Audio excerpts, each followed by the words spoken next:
आएगा, इंकलाब आएगा, इंकलाब और इंकलाब जिंदाबाद जिंदाबाद, इंकलाब और इंकलाब जिंदाबाद जिंदाबाद। पीडीडी के डेली वेजर्स अक्सर प्रोटेस्ट करते हुए दिखते हैं, पर जब बात आती है न्याय की तो न्याय नहीं मिलता है। जम्मू कश्मीर का हाल ऐसा हो चुका है कि अब दर दर जब तक इंसान ना भटके तब तक न्याय नहीं मिलता। पीडीडी के तमाम डेली वेजर्स इस वक्त यहाँ पर मौजूद हैं और लगातार बोलते रहते हैं कि उनको न्याय मिले, पर न्याय नहीं मिलता है। आइए जरा बातचीत करने का प्रयास करेंगे। भाई साहब, क्या नाम है आपका? मैं अखिल शर्मा, पीडीएल टीडीएल प्रेसिडेंट।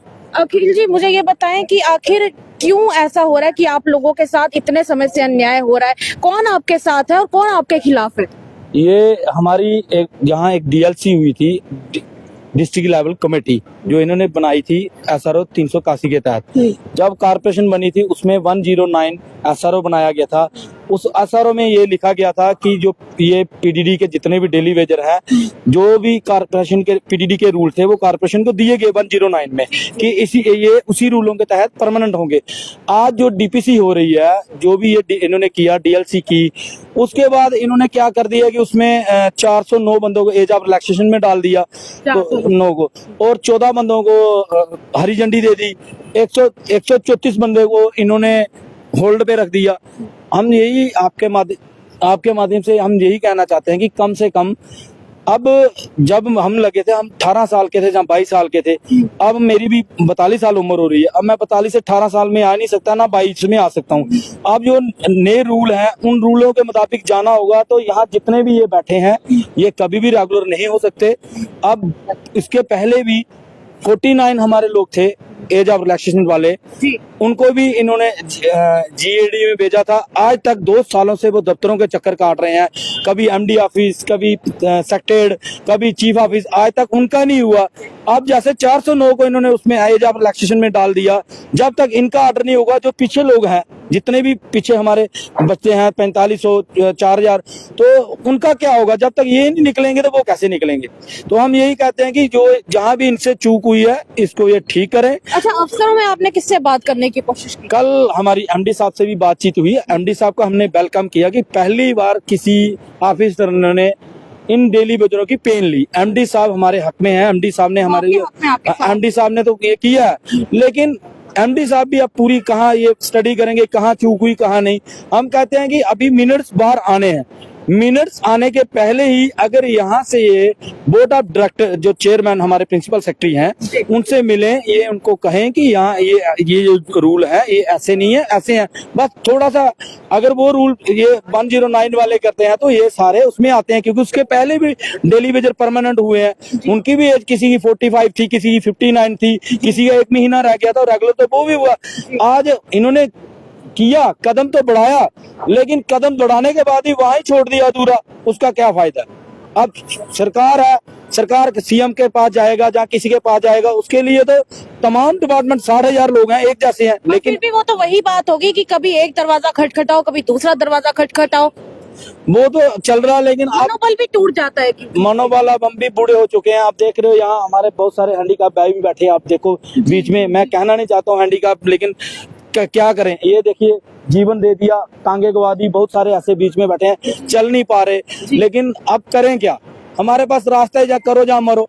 हम नहीं चाहते हैं कि हम पावर बंद करें, हम नहीं चाहते मार्च महीना चल रहा है रेवेन्यू को करें, लेकिन हमें मजबूर किया जा रहा है। हम ही लोग हैं, बहादुर सिपाही हैं, ये हम ही लोग ग्राउंड लेवल पे काम करने वाले हैं। अगर हमसे ही ये करेंगे तो ये रीढ़ की हड्डी है। अभी हमने तो अंगड़ाई ली है, लड़ाई बहुत है। तो लड़ाई का क्या आपने प्रोसीजर सोच के रखा है? कब तक आप बड़ी वाली लड़ाई करने वाले हैं अगर इसके बावजूद कुछ नहीं होगा? अगर ये जब तक हमारा फैसला नहीं होगा, ये जो है ये बढ़ते जाएगा दिन में दिन। ये आज ये बढ़ते जाएगा, ये कदम जो आगे चलते जाएंगे। हम चाहते नहीं थे, लेकिन हमें मजबूर किया जाएगा। तो कहीं कहीं तो जब पावर जहां बंद होगी, हमारे लोग तो नहीं चलाएंगे, चलाने वाले तो यही है। जब ये यहाँ बैठेंगे तो जो बड़ी बड़ी चेयर पे बैठेंगे वो क्या करेंगे? उनको भी तो आना पड़ेगा ना, काम तो यही लोग कर रहे हैं ना। अब ये समझ चुके हैं, अब इनको समझ आ गई है कि हमारे साथ क्या हो रहा है क्या नहीं। तो हम यही चाहते हैं कि जो 557 बंदों का इन्होंने किया है, कम से कम जैसे उनका ऑर्डर किया उन्होंने इतनी खुशी मनाई, बल्कि खुशी की जगह उनका बीपी हाई हो गया बेचारों को, किसी को चक्कर आ गया, कोई मेडिकल कॉलेज में पहुंच गया। ये हमारे साथ क्या हो गया? तो मतलब आप चाहते हैं कि हम चाहते हैं कि अगर 409 एज ऑफ रिलैक्सेशन में था, उनमें एज ऑफ इलेक्शन में वो लोग जाते हैं जैसे 18 साल से पहले कोई लगता है। जी जी जी। तो जहाँ कोई बेचारा एलिटेड हो, जो पढ़ा लिखा नहीं हो, जो अनपढ़ हो, 8वीं पास के नीचे जो कंटेरिया रखा हो, उसको डाला जाता है। लेकिन उसका भी कुछ इन्होंने अल्टरनेट रखा था, प्रोसीजर होता है, उसके बाद उसकी भी पूरी वेरिफिकेशन होती है, वो भी रेगुलर होता है। लेकिन इन्होंने एक ही खाते में सबको डाल दिया, रेगुलर भी किया, लेकिन वो रेगुलर हुए नहीं ना, वो तो एज ऑफ इलेक्शन में बढ़ गए। अब 5 साल ये लड़ाई लड़ेंगे, जो इनके पीछे होंगे, जिनकी ये कह रहे हैं 1837, अब 3-4 साल वो होगा, वो भी 40 पार कर जाएंगे, तो वो कैसे रेगुलर होंगे? मतलब बेसिकली रेगुलराइजेशन ही इशू है, और रेगुलराइजेशन के इशू को लेकर कई बार ये लोग प्रोटेस्ट करते हैं। अब देखना ये है कि आगे से एडमिनिस्ट्रेशन का, हुक्मरानों का क्या आगे से एक, हम कहते हैं कि एक प्रॉपर आगे से एक कहते, और इस वक्त आप देख सकते हैं काफी सारे लोग हैं यहाँ पर। अब देखना यह है कि आने वाले समय में हुक्मरानों की तरफ से क्या कहा जाता है। और ये देखिए ये कितने अपनी टांगे आगे करो, देखो आगे